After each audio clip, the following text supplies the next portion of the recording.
Sumatera Selatan sebagai salah satu wilayah yang menjadi langganan kebakaran hutan dan lahan tetap menjadi perhatian oleh pemerintah pusat melalui Badan Nasional Penanggulangan Bencana. Untuk itu, berbagai upaya dilakukan untuk mengantisipasi dan meminimalisir terjadinya kebakaran. Keterlibatan banyak pihak juga menjadi salah satu faktor penentu, mulai dari TNI Polri, Manggala Agni, dan juga BPBD. Selain personil, kebutuhan alat juga menjadi perhatian. Terintegrasinya proses pemadaman menjadi faktor yang tidak bisa diabaikan. Selain melalui darat dengan peralatan yang lengkap, melalui udara dengan waterbombing, juga modifikasi cuaca agar pemadaman semakin maksimal. Saat mengunjungi titik kebakaran, Kepala BNPB meminta dukungan pemerintah daerah agar bisa bahu-membahu bersama memadamkan apabila terjadi kebakaran. Koordinasi dengan berbagai pihak menjadi penting agar kebakaran bisa diantisipasi. Selain itu, sosialisasi terkait bahaya kebakaran lahan dan pembukaan lahan dengan cara dibakar kepada masyarakat juga tak kalah penting.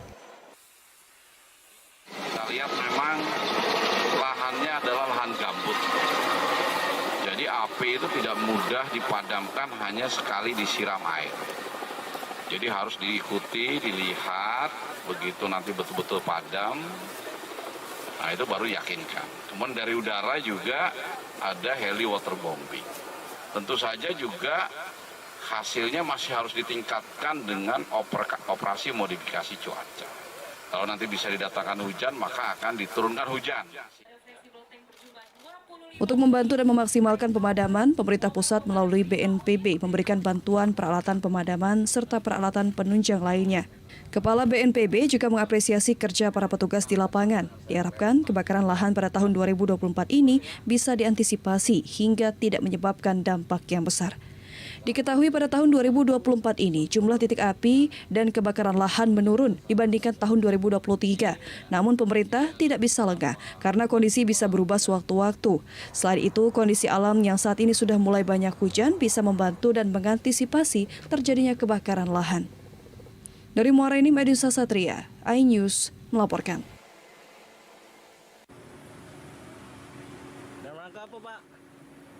Setelah 1 tahun lebih penyelidikan dugaan kasus korupsi pengadaan peralatan kantor Kecamatan Batu Raja Barat oleh Tipikor Polres Oku, akhirnya dilimpahkan ke Kejaksaan Negeri Oku.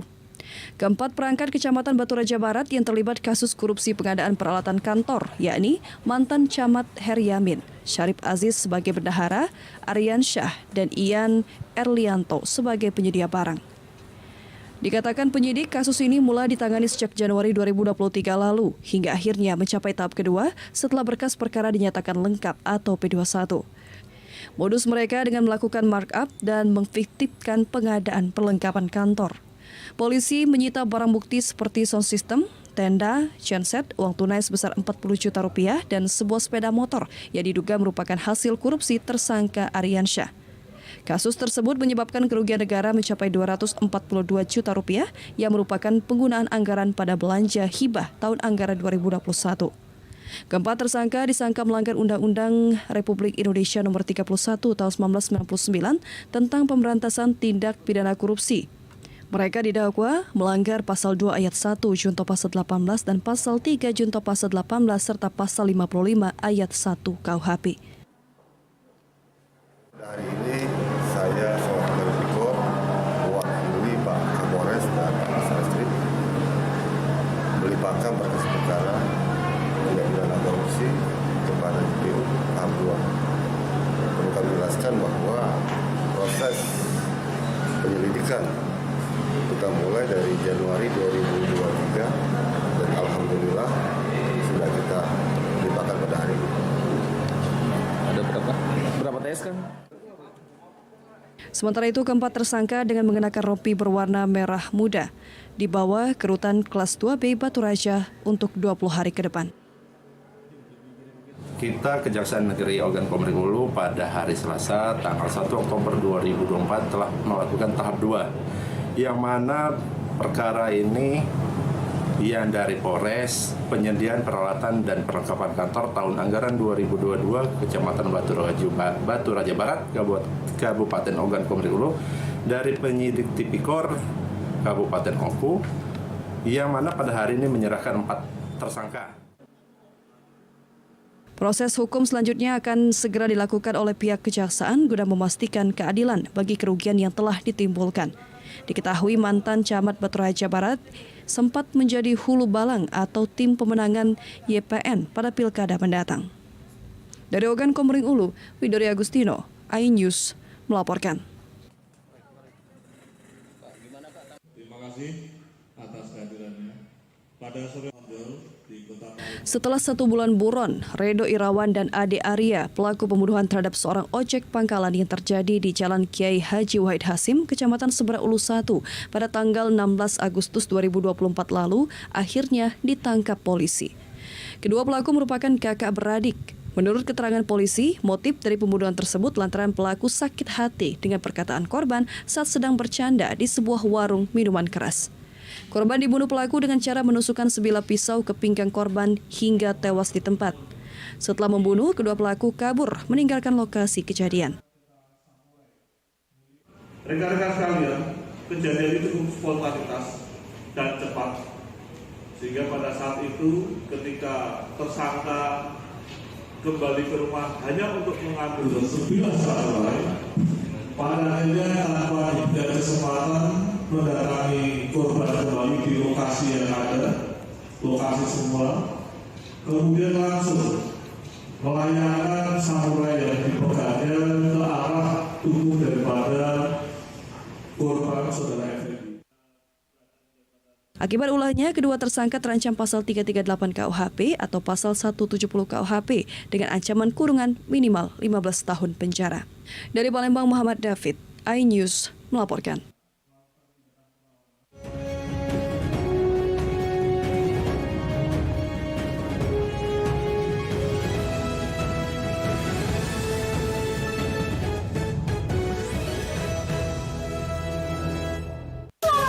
Di gerbang KDI 2024. Ini para legend-legendnya KDI akhirnya kumpul lagi di 2 dekade KDI 2024. 19 peserta terbaik dari berbagai daerah siap bertarung demi gelar bintang. Para kontestan terus bersaing untuk merebut hati juri bintang. Itu bagus. Best. Semakin spesial dengan para bintang. Gerbang KDI 2024 di MNC TV. Para kapten kita. Selalu semangat seperti biasa sebagai Kapten Tetot. Iya benar. Dia pasti bakal menang di sini. Dengar ya. Pelan-pelan nih. Bisa diam nggak? Kita. Kembang. Oh ya, oh ya. Kapten tua. Bukannya Jawa semua kamu tuh ya. Iya emang dari mana sih? Family 100 di MNC TV. Gerbang KDI 2024 di MNC TV. 19 peserta terbaik dari berbagai daerah siap bertarung demi gelar bintang. Itu bagus. Best. Semakin spesial dengan para bintang. Gerbang KDI 2024 di MNC TV. Yang jodoh diberikan oleh Allah yang pertama, Siraman itulah yang Kolbu di terbaik. MNC TV. Gerbang KDI 2024 di MNC TV.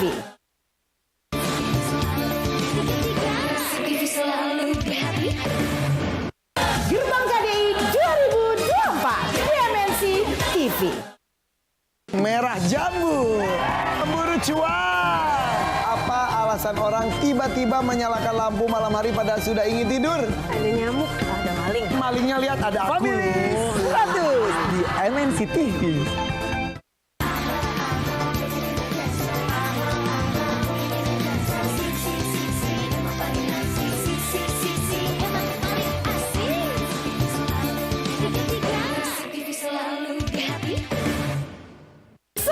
Peserta terbaik dari berbagai daerah siap bertarung demi gelar bintang. Itu bagus. Best. Semakin spesial dengan para bintang. Gerbang KDI 2024 di MNC TV. Tapi jangan GR dulu, dia mah tiap ada yang di sudut disukai.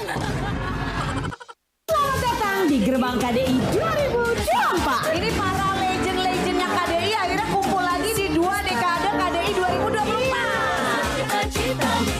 19 peserta terbaik dari berbagai daerah siap bertarung demi gelar bintang.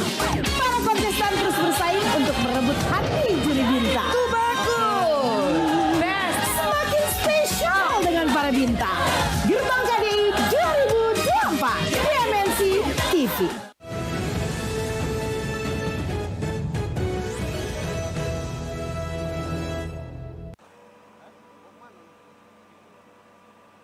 Menggunakan kendaraan forklift, kontainer yang terjatuh dievakuasi petugas. Kontainer tersebut menutup sebagian jalan Haji Aminuddin, Kelurahan Sukamaju, Kecamatan Sako, Palembang, akibat bak kontainer jatuh dari badan mobil truk yang mengangkutnya. Oleh petugas, mobil kontainer dengan nomor polisi BG 8692MD diangkat dan dinaikkan lagi ke truk fuso yang membawanya. Truk fuso yang mengangkut kontainer ini melewati jalan tikus yang dilarang untuk kendaraan yang berbobot besar. Diduga mobil kontainer tidak mematuhi tata tertib dalam berkendara karena untuk mobil truk kontainer yang berbobot dan bertonnase besar pada jam tertentu dilarang melintas dan melewati jalan yang ditentukan untuk menuju Pelabuhan Bom Baru dan sebaliknya. Diketahui mobil kontainer ini jatuh saat melewati jalan kecil untuk menuju Jalan Nurdin Panji. Polisi langsung melakukan olah TKP di lokasi kejadian. Dampak dari kecelakaan tersebut, 2 perempuan pengendara sepeda motor terluka dan dilarikan ke rumah sakit. Sri Wahyuningsih dan Mita terluka di bagian kepala, tangan, lutut, dan paha akibat motornya terjatuh. Kontainer ini melintas di depan BLK menuju ke arah Kebun Sayur, Simpang BLK. Kemudian menabrak pohon. Sehingga kontainernya oleng dan terjatuh, sempat menghalangi arus lalu lintas. Kemudian kita koordinasi dengan driver, dengan manajemen dari angkutan, dibawa alat untuk evakuasi. Alhamdulillah barusan sudah selesai, saat ini arus lalu lintas sudah lancar. Pengendara kontainer kini sudah diamankan untuk dimintai keterangan terkait kendaraannya melintas bukan pada jalur untuk dilalui. Dari Palembang, Firdaus Daeng, iNews melaporkan.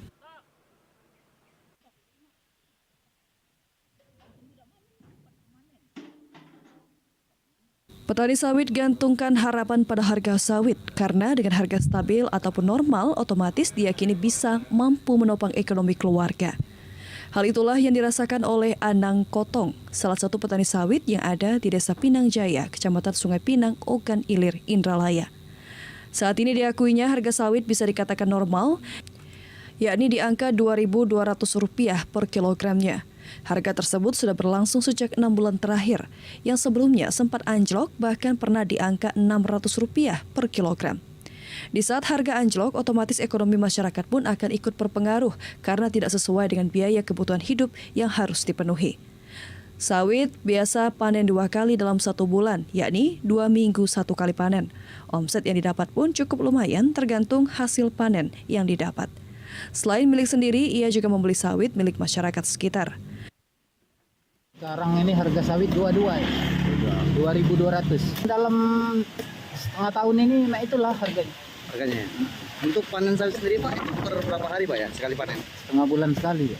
Sekali. Berapa Pak penghasilan kita dalam 1 bulan Pak?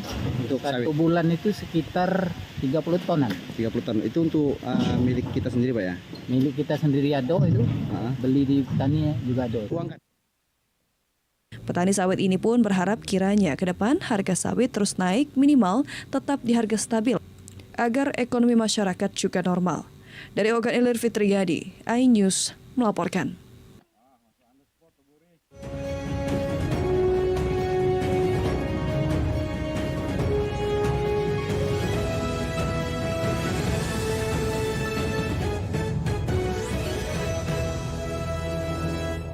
Selamat datang di Gerbang KDI 2024. Ini para legend-legendnya KDI akhirnya kumpul lagi di 2 dekade KDI 2024. 19 peserta terbaik dari berbagai daerah siap bertarung demi gelar bintang.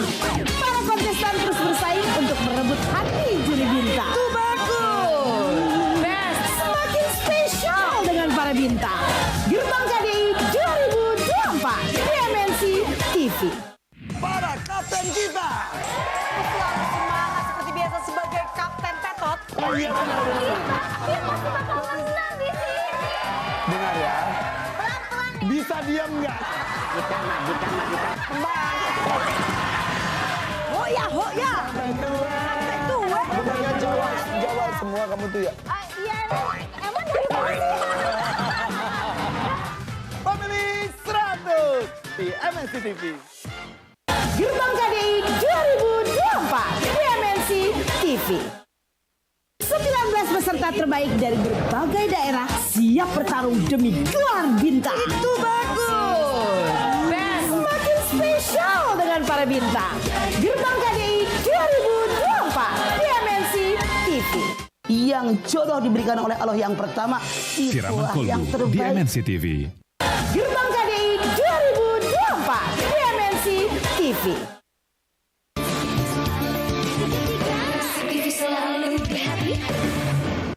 Gerbang KDI 2024 di MNC TV.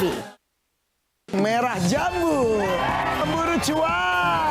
Apa alasan orang tiba-tiba menyalakan lampu malam hari pada sudah ingin tidur? Ada nyamuk, ada maling. Malingnya lihat ada aku. Pemilih 100 di MNC TV.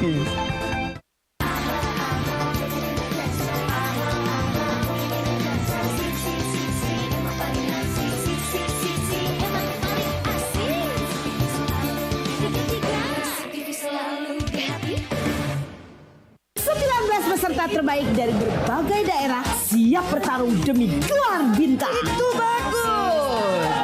Semakin spesial dengan para bintang. Gerbang KDI 2024 di MNC TV.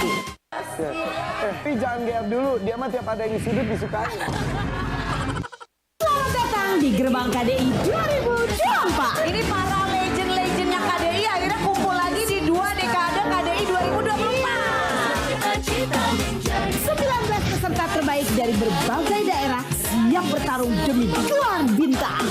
Para kontestan terus bersaing untuk merebut hati juri bintang. Itu bagus. Semakin spesial dengan para bintang. Gerbang KDI 2024 di MNC TV.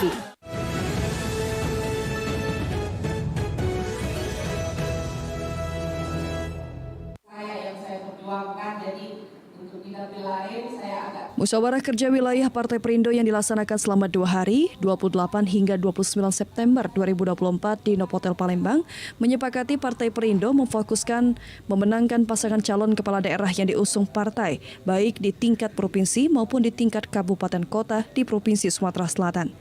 Menggelar musyawarah kerja wilayah DPW Partai Perindo Sumatera Selatan dihadiri langsung Wakil Ketua Umum Partai Perindo Ferry Kurnia Rizkiansyah dan seluruh pengurus Dewan Pimpinan Wilayah dan Dewan Pimpinan Daerah dari 17 kabupaten kota di Sumatera Selatan. Muskerwil yang mengangkat tema transformasi bangkit untuk Indonesia sejahtera itu merupakan langkah Partai Perindo untuk mengevaluasi keseluruhan dari kepengurusan yang ada di wilayah. Sebagai partai yang mengusung transformasi kepemimpinan, Partai Perindo akan menggandeng generasi-generasi muda agar dapat bergabung dan berkolaborasi menjadi bagian dalam keluarga besar Partai Persatuan Indonesia. Satu aspek yang sangat penting yang sekarang kita sedang lakukan adalah bagaimana kita masuk menjadi bagian penting dalam proses pemenangan pilkada. Jadi ini upaya-upaya yang akan kita lakukan. Jadi nanti teman-teman DPW, DPD itu menjadi bagian dari pemenangan di daerahnya masing-masing untuk mengusung calon-calon yang memang sudah kita berikan persetujuan sebagai bagian dari aktivitas proses pilkada yang ada. Jadi ini yang kita lakukan. Yang pilkada, ya, saya sudah instruksikan semuanya bahwa kita harus tegak lurus dengan keputusan DPP. Jadi kita harus maksimalkan sumber daya kita yang ada di kabupaten-kabupaten ya untuk memenangkan calon kepala daerah yang diusung oleh Partai Perindo.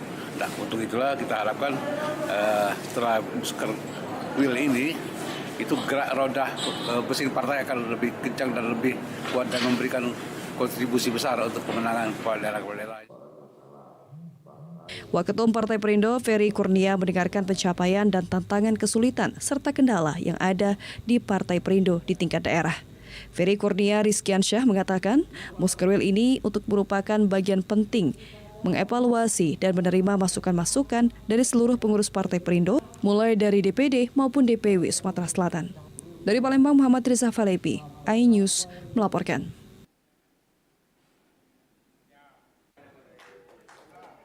Menghangatnya suhu politik jelang pilkada, mulai dari ujaran kebencian di media sosial hingga saling serang satu sama lain, baik secara langsung hingga perang di media sosial yang nantinya akan menyulut kericuhan pada pesta demokrasi bangsa Indonesia. Maka dari itu, untuk mendukung program yang dicanangkan oleh Polda Sumatera Selatan untuk menciptakan pemilu yang damai, lintas aktivis antar generasi Indonesia deklarasikan Sumsel Zero Konflik yang bertempat di Jalan Demak, Lorong Jeruk, Kecamatan Seberang Ulus 1, Palembang. Dirinya pun berharap agar adanya deklarasi ini menjadi motivasi bagi rekan-rekan yang lain untuk bersama-sama mengawal pesta demokrasi dengan sukacita tanpa saling menghujat dan menjatuhkan satu sama lain. Warahmatullahi wabarakatuh. Saya Suna Hidayat, Ketua Lintas Aktivis Antar Generasi Indonesia, mengajak seluruh elemen masyarakat untuk mensukseskan Pilkada serentak 2024 dan menjaga ketertiban dan keamanan untuk dalam rangka membantu Polri. Tahan emosi, jangan mudah terprovokasi, pilihan boleh berbeda, tetap kita jaga NKRI dan sukseskan Pilkada 2024. Wassalamualaikum warahmatullahi wabarakatuh. Terima kasih. Selain mengajak masyarakat untuk menciptakan pemilu yang damai, lintas aktivis antar generasi Indonesia juga membagikan sembako kepada warga. Dari Palembang, Erwin Setiawan, iNews melaporkan.